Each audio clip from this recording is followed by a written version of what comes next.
Live. You're live. Hey y'all, I'm James Wright, and welcome to the shop. Today we're going to be talking about stopped rabbits. That's what you yell when you come around the corner and you find that they're procreating too much. That was a free joke, just for that. They should get their money back. This was one that was actually suggested. This was one that was actually suggested by a friend of mine. And oh no, I can't remember the name of the high school. I want to say Donovan High School. I'm probably wrong. I'm sorry. But Wood 2, your class is very special because you have an amazing teacher. And he saw that several of you are going to need to be making a stopped rabbit here. So I'm actually going to be showing a little bit of live on there. So if you're doing this as a distance learner, welcome to the class. So we're going to be looking at stopped rabbits. Now, if you are in Europe or places where they use British English, this will be called a rebate, but that is just a weird pronunciation of the word rabbit, they say. So I call them rabbits, but if I use the word rebate, it means the exact same thing. It's just a different pronunciation, different spelling. Donegal High School. You were close. What did I say? You said I think you said Donovan or something, but Donegal. Donegal? Congratulations. I was going to be at your high school to give a chat like 2 years ago, and I was in the area, and I was getting ready to drive over there and got a flat tire on the way, and was not able to make it to class. So one of these years, I'm going to make it back out there and say hi to you guys, but sorry I didn't get to make it last time. So we get a live today for it. A couple updates and things that are happening around the shop. Number one, Sarah is getting to her workbench. Let me give you a shot of this. So what did you do on it this week? Oh my gosh, I killed my arms this week. I used these thingies that are very difficult for someone with my non-visual. I know, I'm getting there. Oh, sorry. Brain. Shush! This is my turn to talk. You be quiet. So anyways, this plane and I bonded over many hours. We did a lot of this and a lot of this. And it's kind of smooth now. It's flat. It's, well, semi-flat. It's definitely not sharp. So anyways, yes. So we gotta, okay, I have to remember what we gotta do. We gotta do some more planing, that thing, and then we had to do something else. Gotta do smoothing. Smoothing, and then smoothing, work that's on what the it was. vise. And then the vise. Yes. We're going to put a vise on it before we build the legs, because once you have a vise on it, it's a functioning bench. It just happens to need to have something to set it on. So we're just working on it on the saw bench. I built my first one on a table. So we did a lot of sliding around on it. But most people put it on top of sawhorses, but unfortunately, sawhorses would put the bench like up there, and Sarah wouldn't be able to work on it. So, yeah. So that is coming along. I don't know when we'll be getting the first videos on that, but it is coming out, so that should be a good time. Something about having to work a full-time job on top of everything. But look at the curls. Yeah. Pretty little wood curls. I apparently have become a convert of pretty little wood curls when you do that for over 2 hours at a time. So we're building a bench without a bench, using basic hand tools, all being done by Sarah. So it's a beginning woodworking project. Because I always tell people the first thing you should build is a bench. Show us your guns. Yeah, she was in pain the next day. Oh, but bad. Oh yeah, what we're looking at, I've got a coffin smoother right there that I'm going to be working on. That is a video coming up here soon. That was actually, I'm going to be fixing it up and sending it back to the owner as a fan here. And the iron in that is actually in the iron test. So those of you asking, the more I get into this iron test, the longer it's going to take. Originally I was thinking 2 days. If I really buckled down, I could get all of the test work done in it. And right now it's looking at like 100 hours worth of test work in order to get this all out. So I'm going to be working at this for a while now. So it's probably going to be a few more weeks until this is actually done. But I'm getting more in here. It looks like we're going to have about 20 different irons in this test. So we have a lot of irons in this fire. So lots of fun things coming up. But let's get to the rabbit, the reason we're all here. No, I'm the reason they're all here. You just happen to be talking about a topic. So what exactly is a rabbit? A rabbet is the corner of a board being taken out. So if you had a groove is a recessed, well, it's a groove. It goes in the board and goes with the grain. If a groove goes across the grain, then it's called a dado. If it goes across the grain, it's no longer a groove. I mean, it's still a groove, but it's not called a groove. It's called a dado. A rabbet is a groove that goes in the very edge of the board. So it's not three-sided, it's just two-sided. And usually what you do is you get a rabbet plane, and you can put this on the board, and you can run it all the way down the board, and it will take out this notch all the way along the corner. The problem with the plane is I have to start at one corner, I have to go all the way out the other end of the board.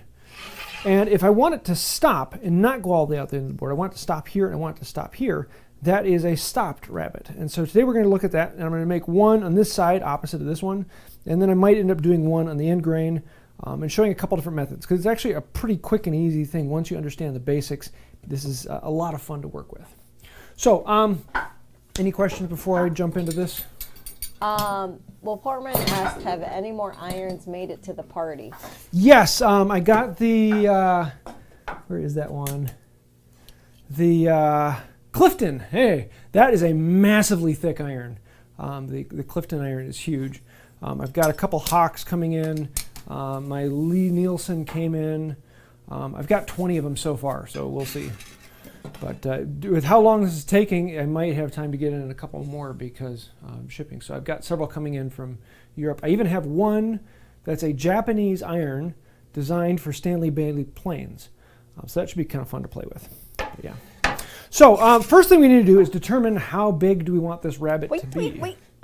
What? We have a super chat. Oh, super chat. That means mom joke. It means Alan is trying to get him. Alan, thank you. So he says, let's get this rolling. Need a great gnome joke. Ooh. What is a rabbit/rabbit?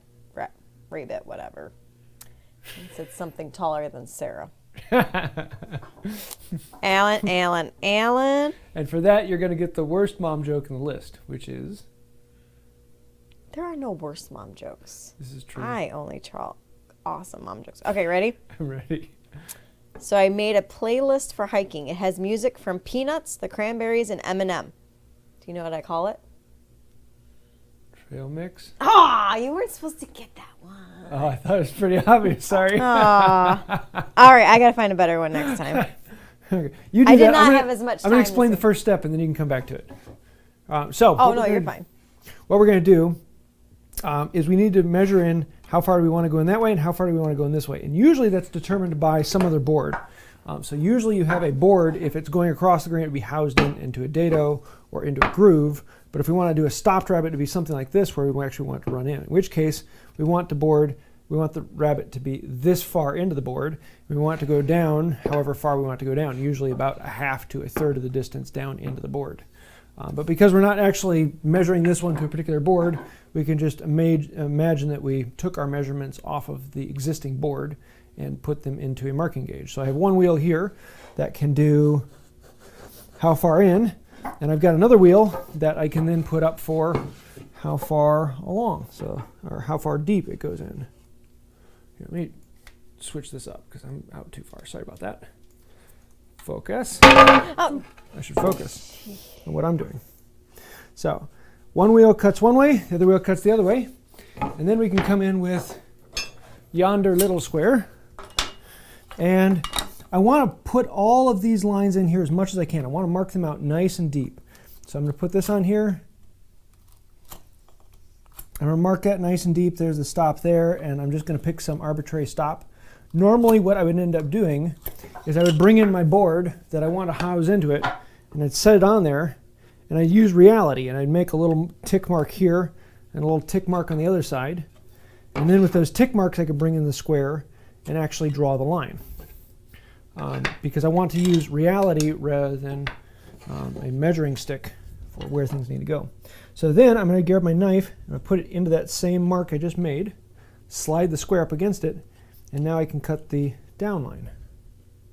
The same thing here, put it in the mark, slide the square up against it, and mark down a little bit. So now I have 3 marks here and 3 marks here that will create my stop. Now before we go any farther, we want to work on this. We don't want it sliding around. And one of my favorite ways to do is hold fast. just put it in the hole and give it a good whack. And now it's secure. I'm going to use a fairly large chisel for this because I have a little bit larger space to go into. But you want to use a chisel that then matches your shape. Am I missing anything before I go? Any questions? Or? Bryan Fulmer wants to know what kind of wood that is. This is Filipino mahogany. It's actually a mahogany I can buy at the local big box store. A little bit pricey, but it is a fantastic wood for demonstrating. It's still kind of stringy, so you have to work with it, but it's soft enough and quick enough that I can get a live done with it.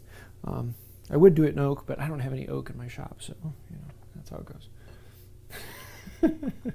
So the tendency is someone wants to put that chisel right into that line they just drew, and you're probably not going to be able to see that, and drive that down in. The problem is, as you drive that down in, you're going to be pushing the chisel back, and you're actually moving that knife wall back. We don't want to do that.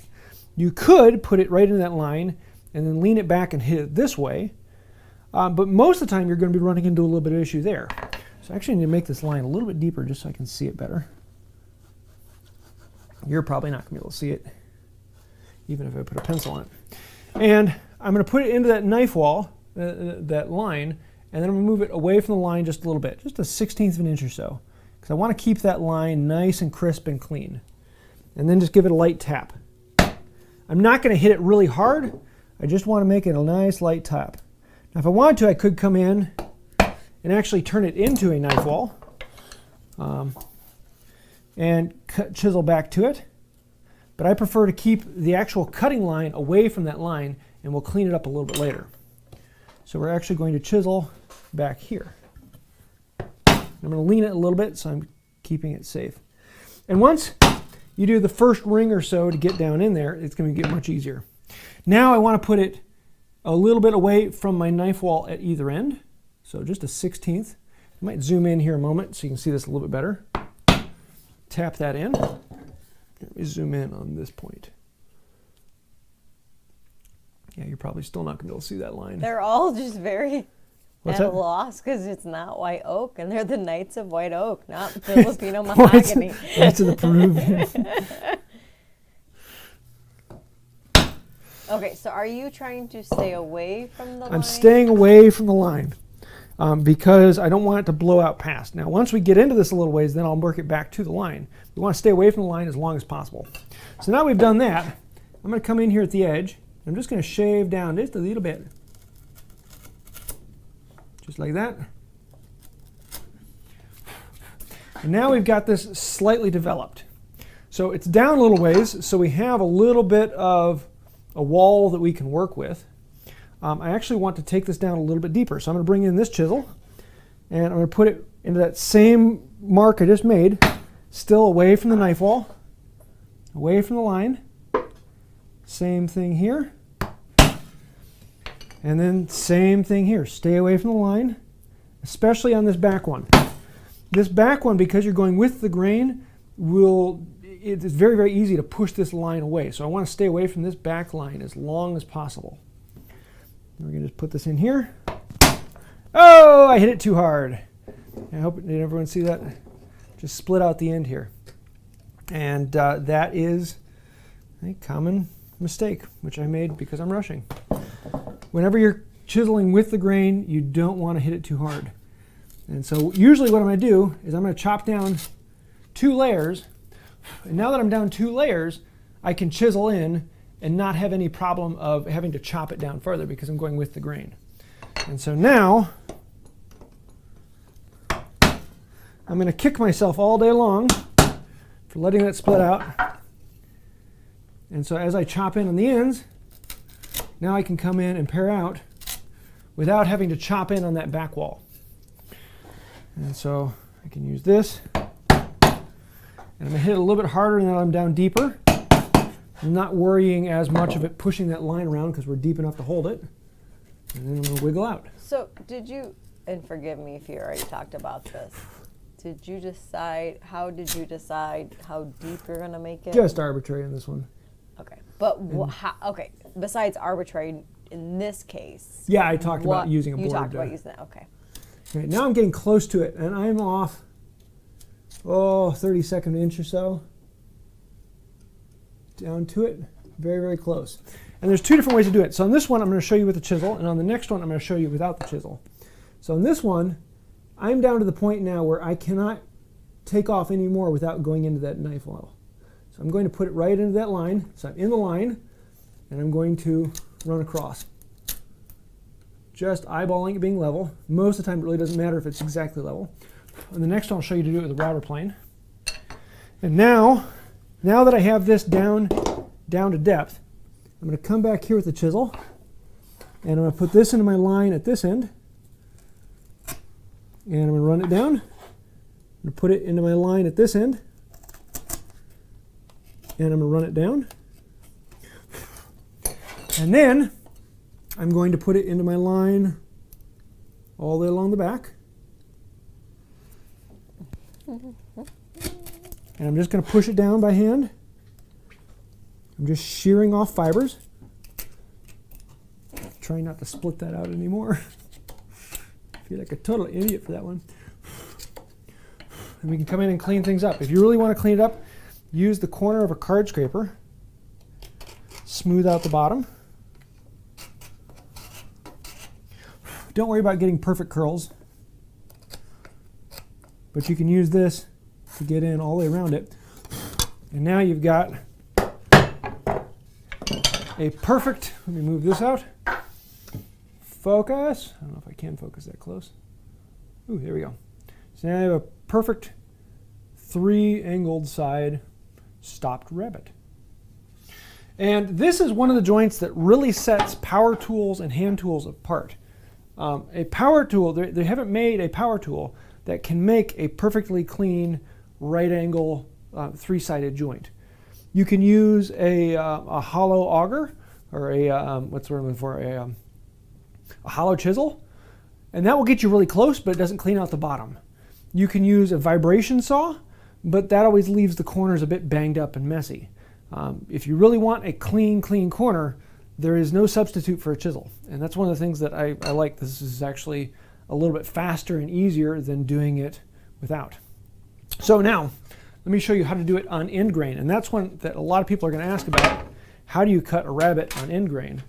And with a plane, it's a little bit more difficult. With a rabbet plane, you can keep it out of focus so that no one can see it. Okay, before you get too far into it, can I ask one question? Yeah. Sorry, feel free to jump in and scare me. So Bryan wanted to know, how do you decide what size chisel to use? Appropriate to the size.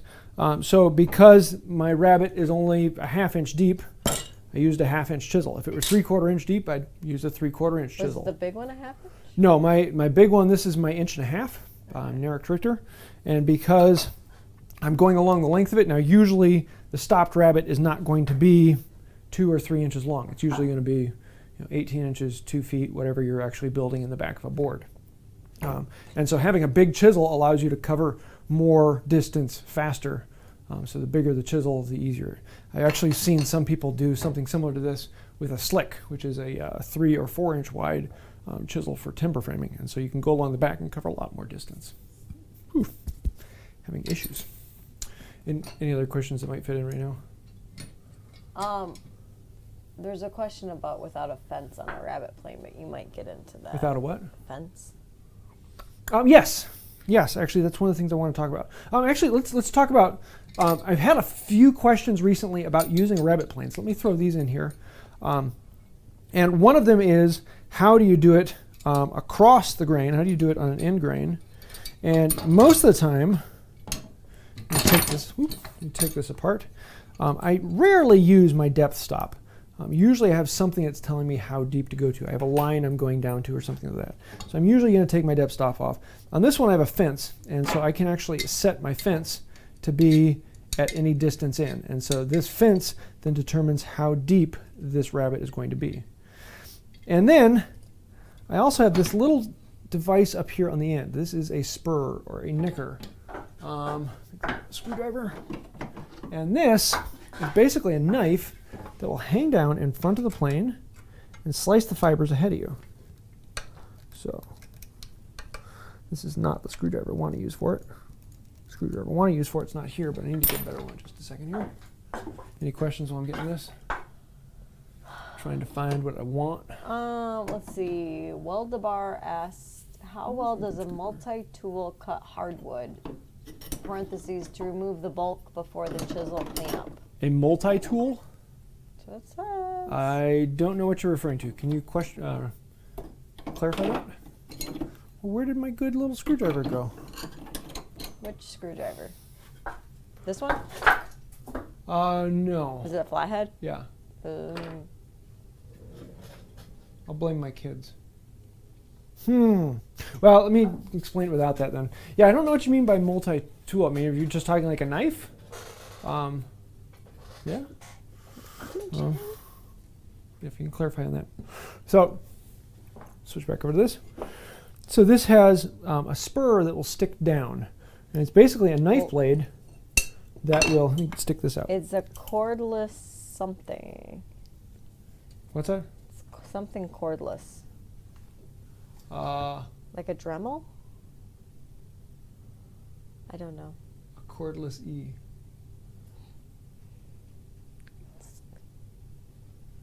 Oh, you're talking vibration saw. What was the question?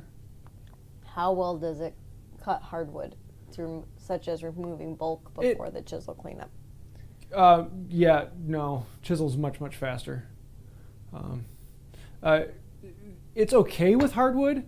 The problem with a vibration saw is that when it gets in there, all the teeth fill up with sawdust, and then it can't go any farther. And so you have to get the teeth cleared out before you can dive in a little farther. And so it can be incredibly fiddly to get down into tight spaces, especially with hardwoods. With softwoods, it can compress and crush the wood and cut its way through. With hardwoods, it generally can't do that. So yeah.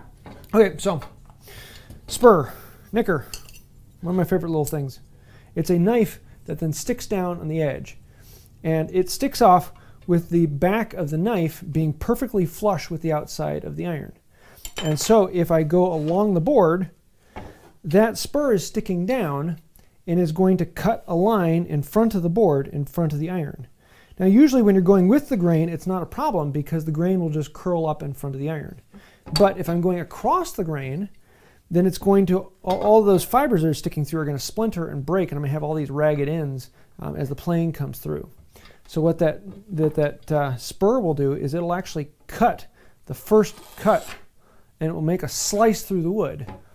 So it will sever all those fibers in front of the iron. So as the iron comes in, it will remove all those fibers. And then on the next pass, the knife is down a little bit farther, and it will cut the fibers again. And so every time it goes through, that spur will run through in front of the iron and will cut the fibers ahead of this, so you don't have all those splinters sticking out. Using it on end grain. Now, one of the problems you're often going to get is with these Stanleys is they don't come with a fence and depth stop. I actually have 3 of these, and I only have 1 fence and 1 depth stop. And the 1 depth stop I do have isn't actually designed for any of my 3. It's kind of fiddly and funky to get there. So how do you actually do it without a fence? So I'm going to take this off.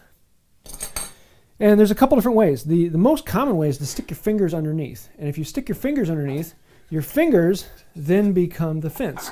And let me see if I can do this way. Pivot this up. Hi, everybody. So the fingers can then slide underneath, and your fingers become the fence. It takes a little bit of work to get used to it, but a lot of old-timing woodworkers didn't have fences. They would get rid of the fence. It's a fiddly thing to have, because once you get used to it, you can use your fingers as a fence very, very efficiently. And once you make 2 or 3 passes, then you've created a shoulder in the wood that the plane then rides up against. But if you don't have that, the other option is to use another board and stick this board on here and clamp this board down. And now this board is the fence, so I actually slide the plane along the board. And once I make 2 or 3 passes, I don't need this board on here anymore because I've created a little shoulder on there. So if you don't have a fence on your board, create a fence, lock it down, and now you can slide the plane right up against this board to actually make your first few passes. So I hope that I've gotten a couple questions about that recently, so I thought I would throw those in there.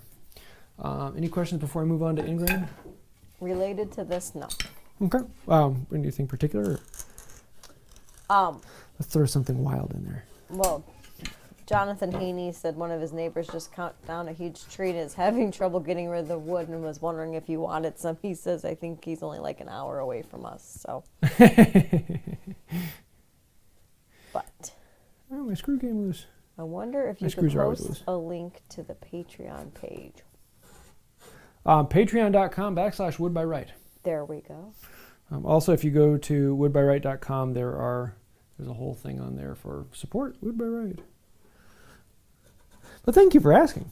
Actually, there should be a link down in the description below. There should be one. Whether or not there is one depends on how good I am. So what I'm going to do is I'm going to mark out on end grain how I would go about creating a stopped end grain rabbet, which is a very, very rare joint to make. I actually can't think of a time where I've needed to make one other than showing it. But every now and then I get a question about it, so it'd be good to have a video where I actually talk about it. So I'm going to do the exact same layout I have on this, marking in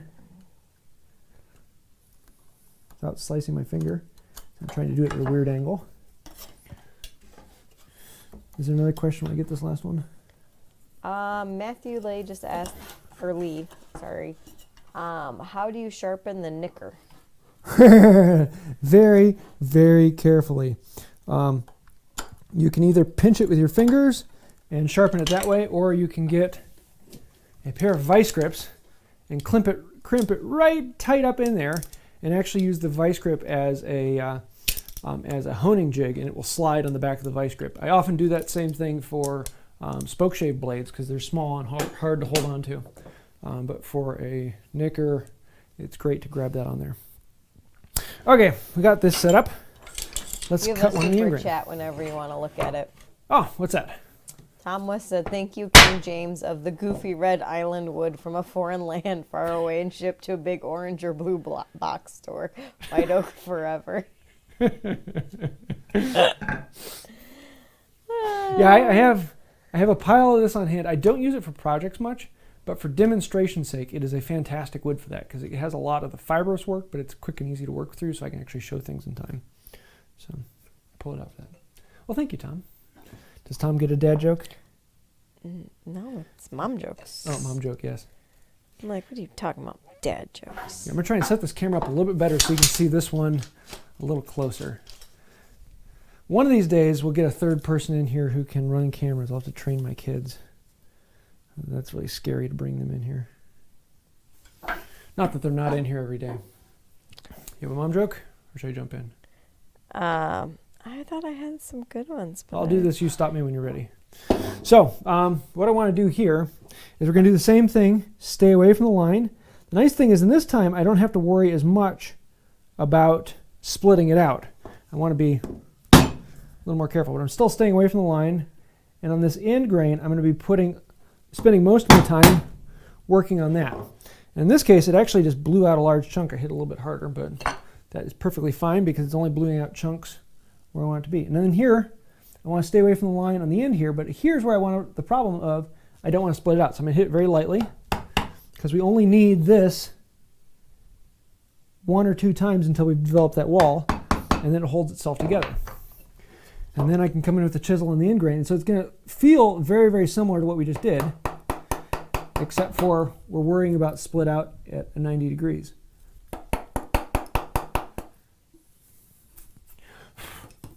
And then I'm going to come back in, and I'm going to spend most of my time working on this back wall. I don't know if you guys can see that, but this whole chunk here just split out. Oh, I'm so sad. Which is exactly what I want. The grain on this is diving out this way. So I want to make sure I'm not going past my line. So I'm going to be spending more time checking that, making sure it doesn't split out any farther than it should. I have my joke finally. Okay, what's the joke? Ready? Yep. What do you call a man with no body and no nose? No body and no nose. What? Nobody knows. I did not get a chance to look and collect my jokes this week like I usually do. So, You do this again, put it right back in that same spot. Because it was splitting out earlier, I'm not hitting it as hard. I don't need to worry about grain split out, but I need to worry about it running out this time. And now we're going to go into the end here. And you notice I'm not chiseling down on the ends because I have some developed there. I'm still away from the line a good ways. Let's go back to this way. So I'm not worrying about it. And now with this one, we're getting really close to the line. So I'm going about halfway to the line.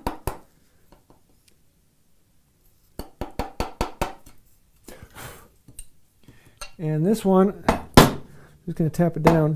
That's down to the depth of the line, but I think I can go a little bit more before actually going right into the line. Put it there and there.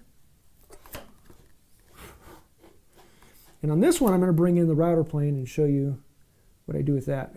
Because most of the time I use the router plane, but not everyone has one. So I'm down close to the line, and I'm going to chisel close to the line. With a router plane, I usually stop about a 16th inch or so away. But at this point, I want to actually bring in a chisel and go right into the knife wall, the line. And on this one, I'm going to do it with a smaller chisel because I don't want, it is much easier to control a smaller chisel when going across the grain than it is to control a larger chisel. Larger chisel likes to walk around on you. So you go on that one.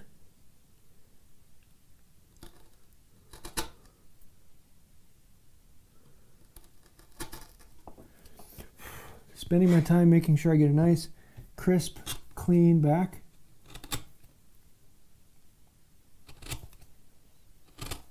Making sure it's 90 degrees.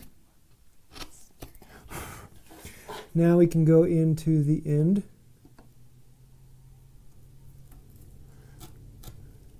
If I really wanted to be picky about it being 90 degrees, I could grab another block of wood and clamp it on there with the face that I know is 90 degrees, and I can use that as a guide to then chisel down. But once you do it for a while, you get pretty decent at eyeballing 90 degrees.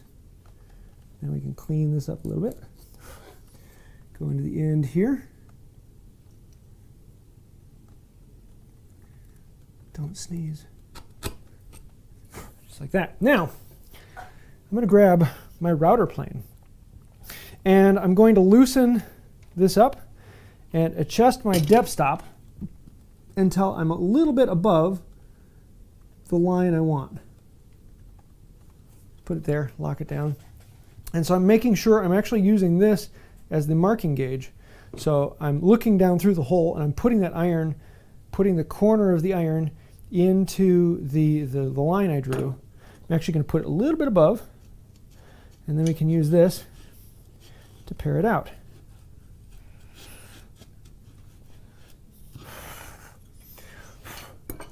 And this will give me a really nice flat bottom, because everyone likes wood by Wright flat bottom.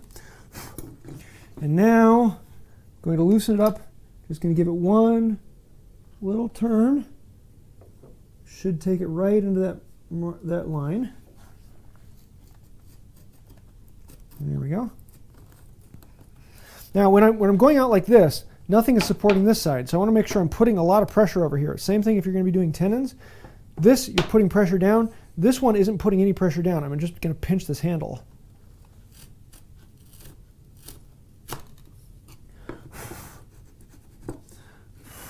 Get a nice clean bottom there. And you notice I'm going across the grain in this instance rather than going into the end. If I go in this way, then both of my handles are off the edge of the board. Both the handles I'm putting pressure are going to tip it back. And so I have to be very, very careful to hold it here. And so in this case, it's easier to go across the grain. If I'm doing a stop dado over here, it's actually easier to go with the grain because a handle is onto the board. So it really doesn't matter too much about going against or with the grain, especially if you're taking a thin cut.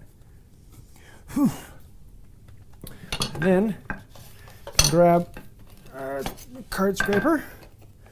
Card scraper, we can come in, get into the corners, and really clean this up. Now here's something that some people are going to get really picky about and some people aren't. If you can see this, I don't know if you guys are going to be able to see it. Let me see if I can zoom in a little more here. I've got the chisel line that I chopped down with, and then there's the actual line back farther here. So you can actually see I chiseled down a little bit farther than I should have. So I've got this little line running across a little bit away from this back wall. It's really not a problem because most of the time I'm going to be sticking a board into there and you're never going to see it. Not an issue for glue up or anything like that. But if you're really picky about it, when you're chopping down, just make sure you don't chop too far on that last cut. You get a nice clean rabbet all the way around. So what questions we got? All right. Give me 1 second. I'm pulling one more out of the chat. And then... Okay, we've gotten through what I wanted to show today, so if anyone has anything particular they want to see along this topic, let me know. I want to try it in a second. You want to try? What do you want to try? You want to try a whole thing? Yeah. But, well, sure. Okay. I don't know if we have enough time for that. Well, just shush. Okay. I see. Jules Keslar asks, what kind of furniture is this joint used on? All sorts of things. It's most commonly used in shelves. Anytime you have a shelf running in, you'll have at the top of you have two boards coming together. One of them will normally, well, if you have shelves in the middle, you'd have it run into it and you have a dado that it slides into, a groove going across the grain. If it's at the top, that dado then just doesn't have another side to it and slides into that.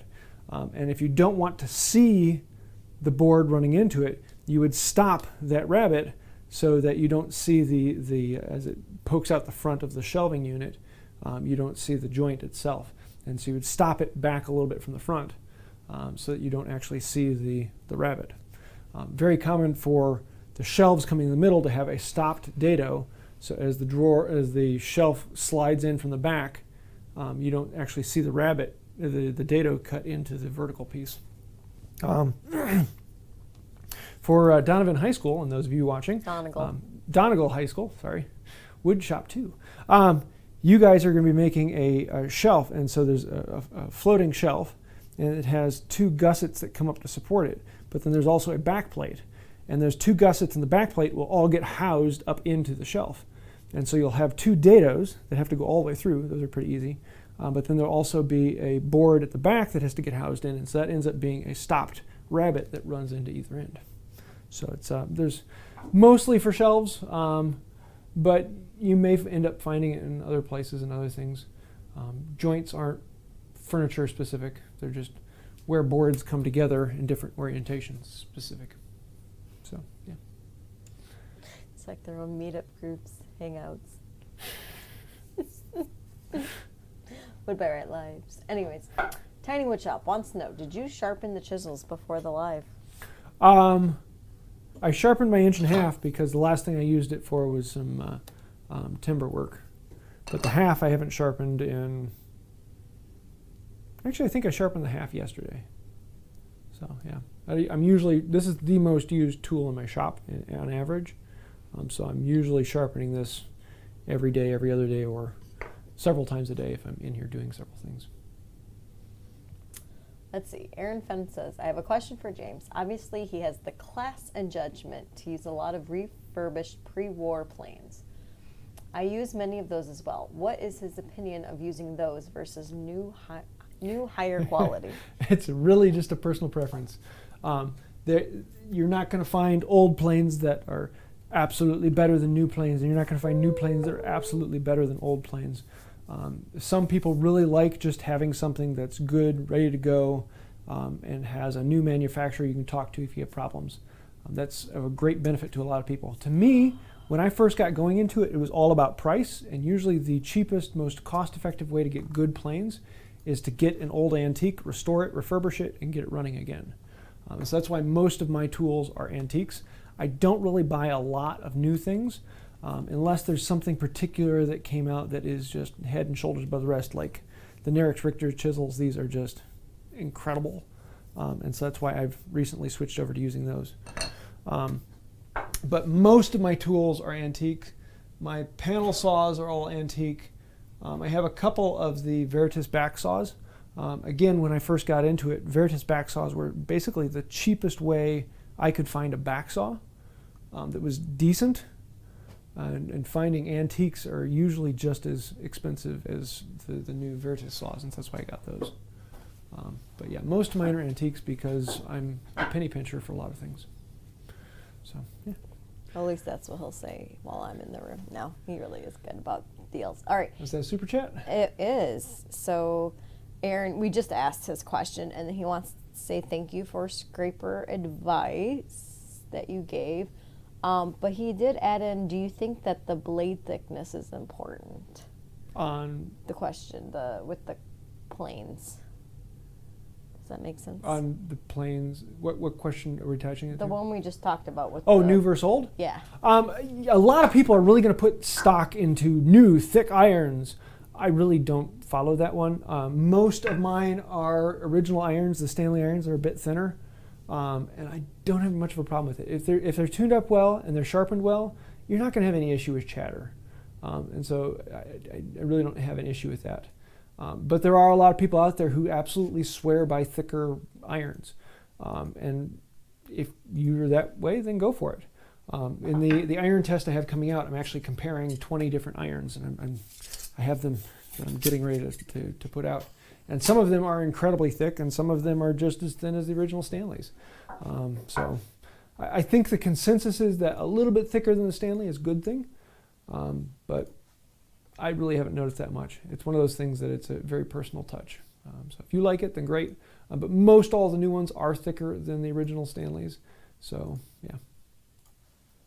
You ready for my mom joke? Sure. What you got? What's a chemist's favorite song? Oh, what? It's all about the bass.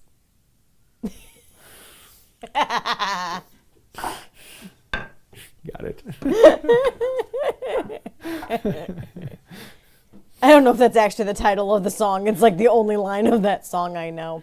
I had someone comment on it because I just did a video about the waxes that I make, use, and sell, and one of the persons was commenting about, I'm surprised you use beeswax. Isn't that acidic? I use such and such other wax. Isn't that the better one to use because it's neutral? And so then I did some looking up online because I really hadn't looked into that much. And all of the states are that beeswax is neutral, and then that this other wax that you mentioned is actually a base. And so I was looking at that, and I mentioned it to him, and then he went back and he actually went and tested his waxes and came up with different numbers. And then the more I looked into it, the more I realized that waxes are actually all over the place because they're filled with all sorts of weird items. And I mean, beeswax, if you actually break it down, is all sorts of weird things. Bees make weird things. And so different bees in different areas will actually make beeswax that's acidic, and some of the places it'll make it base, and it's kind of interesting. So, sorry, one of those odd side topics since you brought up the base joke. Well, then our children will tell you that if you got to get stung by a bee or a wasp, you should be stung by both at the same time because one is acidic and one is base, and then it will neutralize. Now you know what our children watch on YouTube. What's next? Okay, let's see. There were several questions that just popped up. Tiny Woodshop. Ever thought about making the wall behind you all over again and different? You know, I have actually thought about that quite a few times, about how would I reorganize this? How would I change things?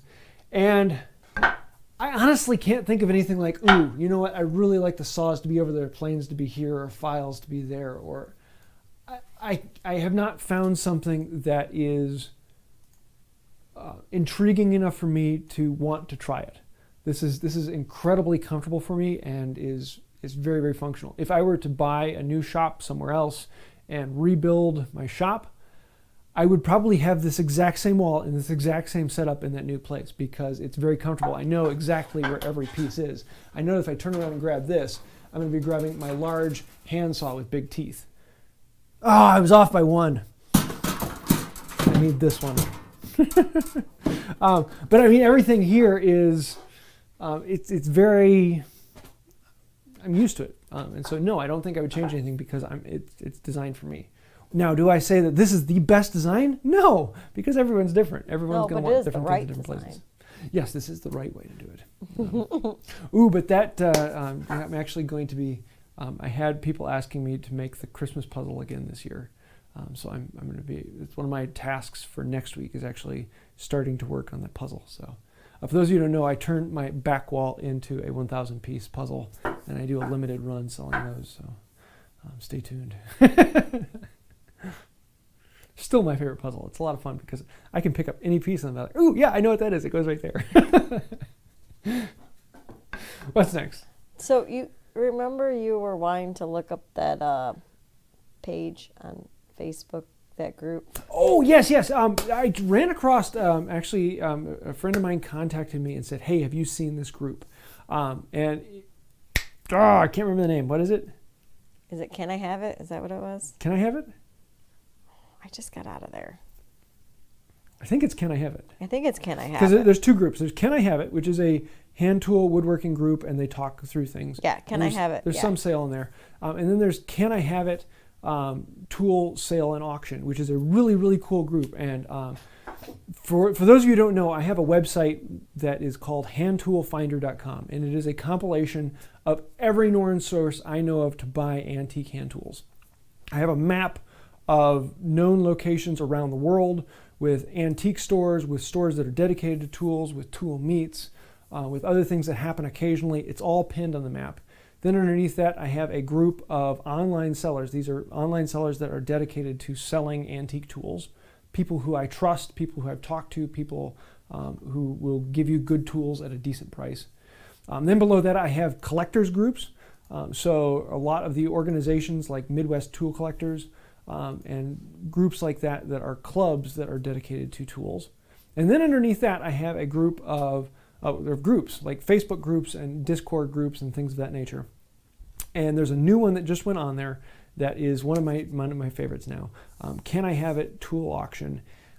Every Saturday between, if I remember correctly, 4 and 10 p.m. they do auctions where people can post up on there, and then the comments underneath the post become an auction.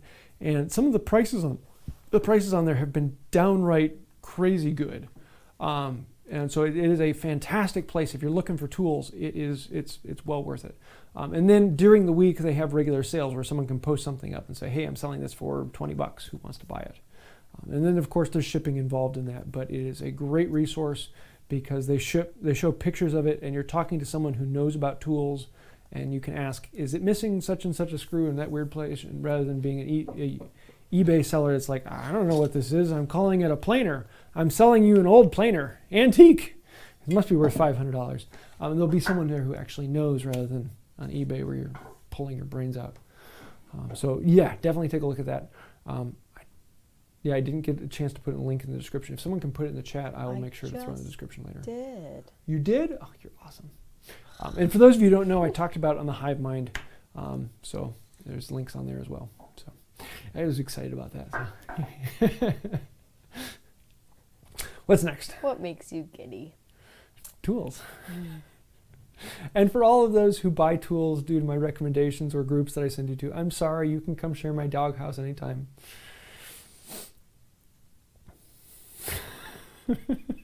Still not getting that Stanley #1. I'm just telling you. But it would fit you so well, babe. Yeah, I know. The problem is you've trained me and taught me too much, so now I know. Anyways. Yeah, if I didn't tell you that and I brought you a Stanley #1 and said, here, babe, I bought a plane for you, you'd be all happy about it. There's other things you could buy me for $1,000 that would make me really happy. That's all I'm going to say. Like a vacation or a lot of massages. Anyways, what Jonathan Haynie asks, when would you pin this joint versus just glue and clamp? All depends on its use. If it is going to be the top of a bookcase and it's a structural joint, then I'd probably pin it because there would be a lot of lateral movement on there that you'd be putting on the back of the bookcase would be trying to stop that lateral movement. But putting a couple pins in there would make me feel better. If it's like Donegal High School is building the shelf that has it rabbeted into the back, in that case, the shelf is going to be holding it down. Glue is perfectly fine. You're never going to run into issue with that. Plus, you have the gussets on either side that are going to give you your lateral stability. And so it's really case by case. If it needs it, then I might. But let me just clarify that. Pins will not make the joint stronger. They will stop the movement of the joint in one more direction. So if I have board going through like this, and I pin it into the end, now that board cannot move up because the pins are into it. It can still pull out, in which case then I might put pins down through it that way, and that will stop it from moving in both directions. Pins will not make that joint any stronger. That joint is as strong as it's going to be. Putting pins in it won't improve that. For the same idea that if you are joining two boards together, jointing them, putting biscuits in it does not make the joint stronger. It actually makes the joint weaker because the glue needs a clamping pressure inside to hold it together. And so you're actually creating a void where there isn't as much of a strong glue connection. And so it is actually much stronger to glue the board, well, not much stronger, but it is stronger to glue the boards straight together without anything in between them. You can spline them, but that in the end is not going to be much of any stronger than just the glued boards put together. So that's a common misconception. The reason for biscuits is to level them out so that it makes it easier to plane them or sand them flat. Because a lot of power tool users have a 12-inch joiner, or have a 12-inch planer. So they run boards through, but if they need to make something bigger and they glue them together, they can't run this bigger thing through the planer. So they got to make sure they're really close so that they can come in with the orbital sander and smooth it out. That's where biscuits come in. Did you know before I met you, I didn't know biscuits could be anything else besides food? Unless you're in Britain, then they mean hardtack. We won't talk about that. There's a new episode on Friday. What's next? Do I have a chance to play? What do you want to try? I don't know. Come on over. I think I want to use the thingy.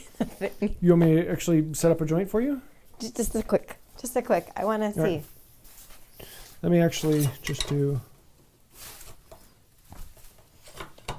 something. It's got a different smell than my poplar. That's so weird. Oh no, you're smelling hickory. Oh, am I smelling hickory? Oh, yeah, all those curls is this down there, from hickory?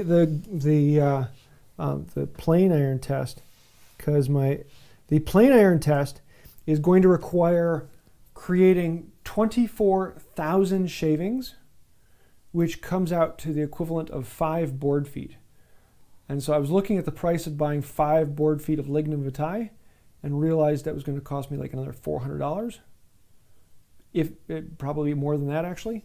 So I said, we're going to change it to hickory, because hickory I've got in the shop. So here, we've got the rabbet set up. So do you see the end cut and in cut? I think so. Okay. Oh, excuse me. So I'm going to set up this so that I can follow you. So why don't you grab the 1/2-inch chisel? I'm glad you had to specify. And set it in a little ways away from the line. Okay, do I want to start on the long line? No, the short line, the 1/2-inch chisel. So like here? Yeah.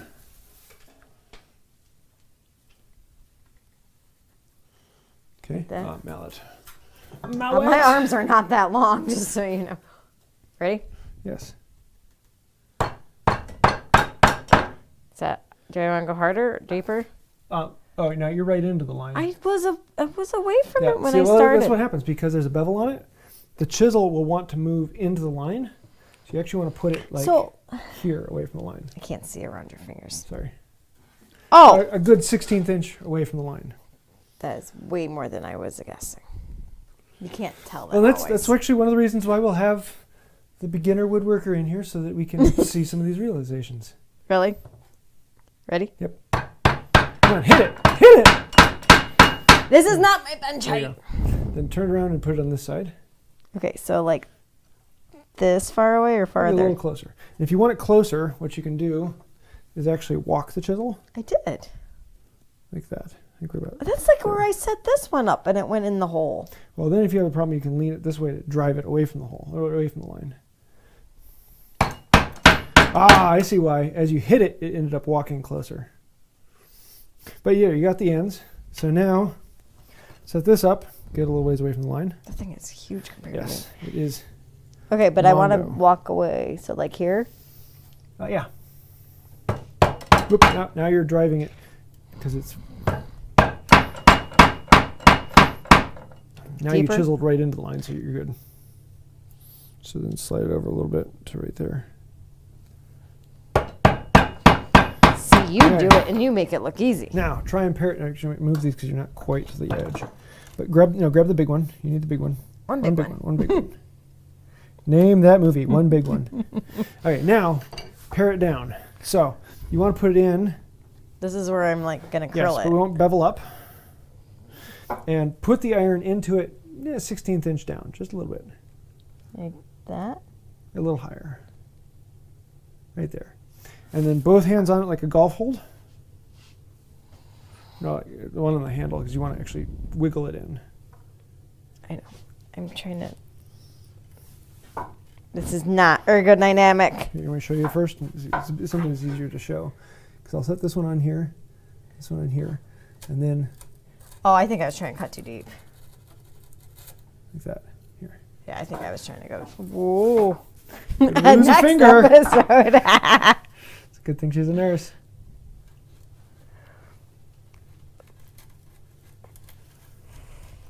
Push on it. Push on it. I mean, what you're doing is you're actually diving into the wood, so the curl's getting thicker and thicker and thicker and harder to push. Okay. Let me flatten it out for you, and you can try it again. Well, you flatten it just makes it easier so you can see.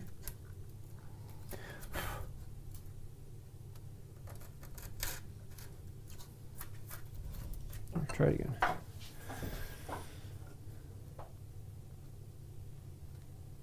Now lower the handle down so you're not going up. You want to go flat.